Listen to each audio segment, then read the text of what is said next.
Hey friends, we're going to go through journaling activity. We're going to talk about time in your AET projects and experiences, so the SAEs and work-based learning that you may have. We're under the Journals tab. You're going to come down here to the second one. You're going to select that. For the date, you're doing the date that you actually did the activity, not the date in which you were putting it. Okay, so we did a project on the 14th, say, and this is Ted Test, and he's in our Introduction to Agriculture class, and he has a foundational SAE. You may have a placement or a research, an entrepreneurship, something else, community, whatever it is. This will only work if you have already started your SAE. So we're going to go in and we're going to add a skill. Because I've already started this SAE and selected the skills that I should get from it, they have already populated in here. I'm going to pick this one and I'm going to pick this one. Okay, because those are the ones that for this activity we're going to say they did.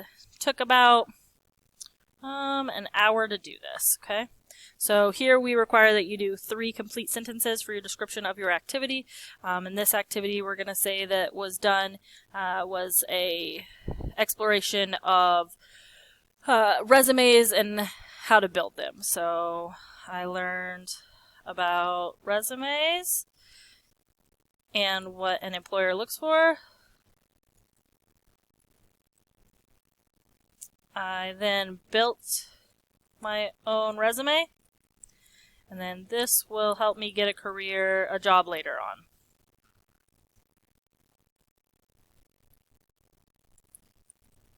And then make sure to always check your spelling, right? Put that too close together.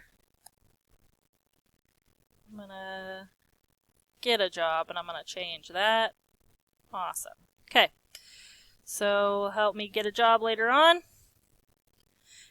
Pictures are optional, but they are helpful if you are applying for a scholarship or any kind of award to have your pictures already built in, so when it pulls all that information, it pulls it for you. And then if you have an SAE where your teacher goes out and checks, so an entrepreneurship or a placement of some sort, or you're doing research out in the field, or you're doing a community service event, and your teacher has gone and checked on you for that, make sure that you select the supervision there for that. Okay, when you're all done, you hit save. It's easy as that.